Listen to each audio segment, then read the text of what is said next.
यहाँ का शमशान घाट, यहाँ का कब्रिस्तान, यहाँ का पंचायत घर या यहाँ के और जो तरह की सामूहिक ज़मीन है उन पे भी सरकार की तरफ से प्लॉट काट दिए गए हैं। अरे आप रोड बनाते, अस्पताल बनाते, स्कूल बनाते, गांव के लोग हंस के देने को तैयार है। दी है ज़मीनें, तमाम इन्होंने शहर बसाया है, लेकिन आप उसको दलाली का काम कर रहे हैं। आप उनकी ज़मीनें छीन कर यहाँ पर तमाम लोगों को ऑक्शन कर रहे हैं।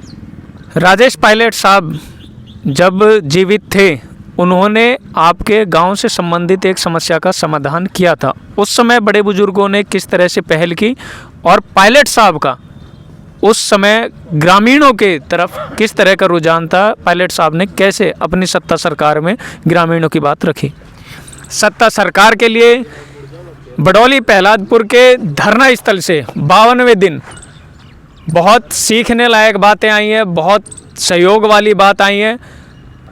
दिल्ली जो कि बहुत ज़्यादा दूर नहीं है, उसकी सीमाएं अब इस धरने के लिए खुलने वाली हैं और सीमाएं खुलने वाली हैं समाज के लिए, बडौली प्रहलादपुर के लिए। नमस्कार, स्वागत है आपका टाइम्स इंडिया में। एक बार फिर लाइव हुए हैं बडौली प्रहलादपुर धरना स्थल से।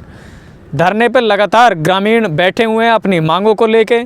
सत्ता सरकार के सामने कई बार अलग अलग तरह से अपनी मांग पहुंचाई है। सरकार की तरफ से ग्रामीणों तक मैसेज आए हैं, लेकिन कवायद तक पहुंची।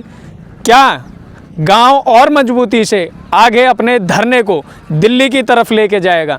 और जब हम बात करेंगे दिल्ली की तरफ लेके जाएगा, तो आज हमारे धरने पे दिल्ली से शख्सियत चल के आई हैं और इस धरने को सहयोग समर्थन देती हुई नजर आई हैं। नमस्कार जी। नमस्कार जी।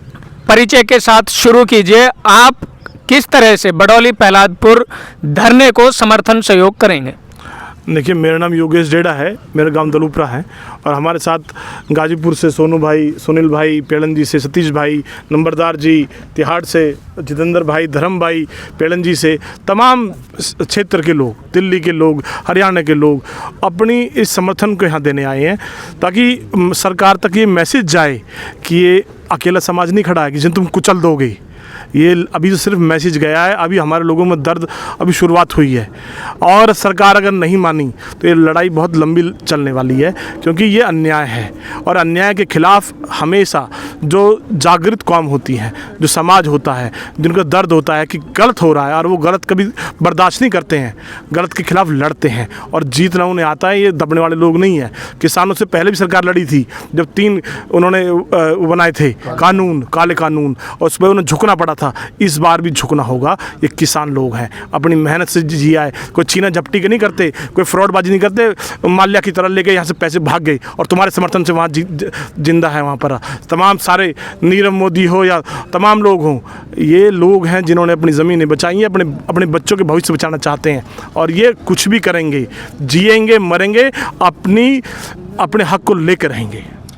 क्या वजह है कि अब सत्ता सरकार ग्रामीण जो क्षेत्र है या गांव जो है उनको कुछ भी नहीं समझ रहा है, जबकि जो हाई राइज बिल्डिंग्स हैं उनकी बहुत ज़्यादा अहमियत सरकार की नज़रों में हो चुकी है?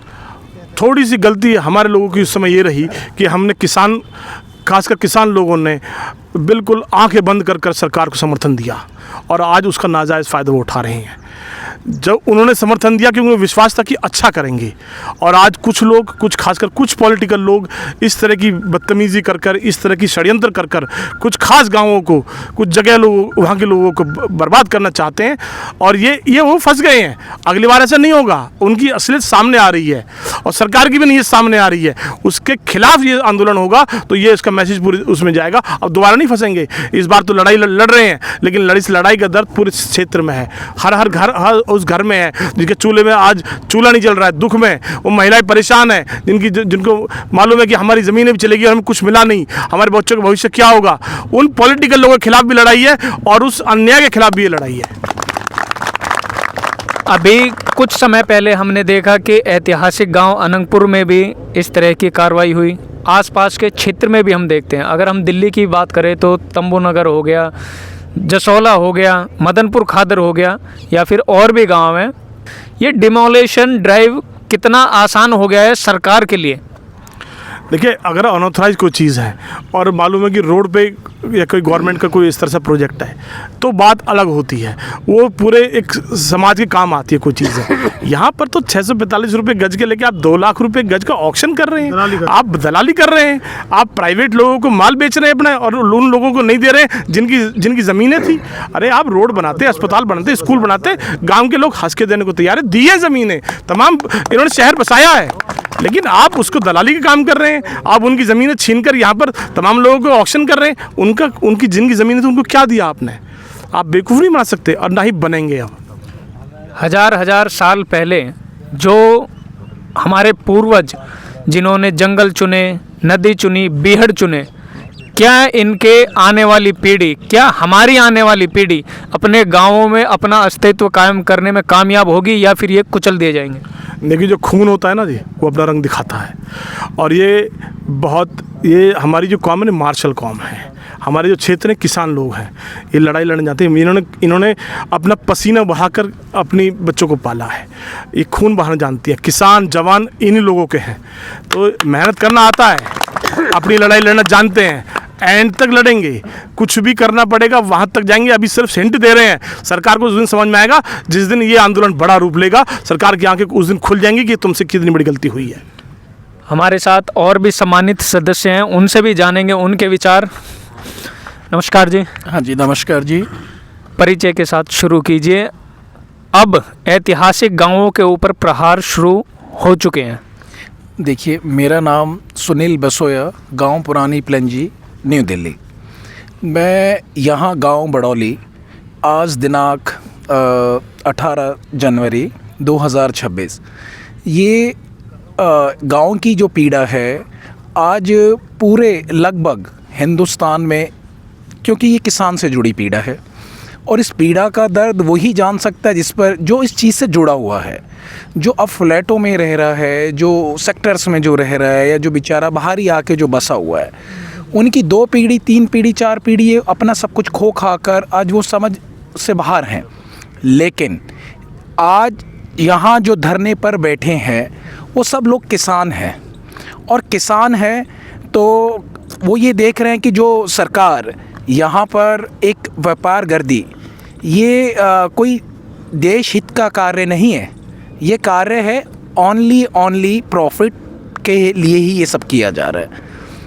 आप किसानों से ज़मीन लो, कोड़ियों के भाव में लो, और उसको CLU चेंज कर आगे बड़े बिल्डर, बड़े उद्योगपतियों को आप परोस कर दे दो। अगर अपनी लड़ाई लड़ने के लिए आज हम सब इकट्ठे हुए हैं तो ये बहुत बड़ा एक मैसेज है। क्योंकि ये छोटा मैसेज नहीं है। जब लाल बहादुर शास्त्री जी ने, ऑस्ट्रेलिया ने मना कर दिया था कि भाई हम नहीं देंगे गेहूँ, तो उन्होंने कहा आप मत दो, तो एक नारा लेकर आए थे, जय जवान जय किसान। तो यहाँ जवान भी हैं और किसान भी हैं। मुझे तो नहीं लगता कि ये लड़ाई थमने वाली है और सरकार के आगे अपने घुटने टेकने वाली है। आपके क्षेत्र, आपके गांव में इस तरह की ही समस्या आई थी, उसका समाधान आप लोगों ने कैसे किया? और उस समय जो समाज के नेता थे, जो बड़े बुजुर्ग थे, उन्होंने नेताओं के सामने या सरकार के सामने अपनी मांगें कैसे रखी? देखिए, हमारे सामने जो समस्या आई थी, ये समस्या 1907 लगभग अगर हम बात करें तो 118-20 साल पहले आई थी, और उस टाइम अंग्रेजी हुकूमत हुआ करती थी। तो उस सरकार के आगे तो बात रखना हम विफल ही थे। तो जो उन पर जो जुल्म वो कर सकते थे, जितनी जो नोटिफिकेशन उन लोगों ने की सेंट्रल गवर्नमेंट बनाने के लिए, लड़ाई लड़ी, 46 गाँव की ज़मीनें नोटिफाइड हुई उस दौरान, और 46 गाँव की नोटिफाइड होने के बाद कुछ भी नहीं मिला। आज हम अपना वजूद बचाने के लिए यहाँ अगर हम बात करें नई दिल्ली की, तो उस वजूद बचा कहाँ? लोगों ने अपना गुजर बख्श किया, अपने बच्चे पाले, और वही आज मुझे संकट इस गांव पे दिख रहा है।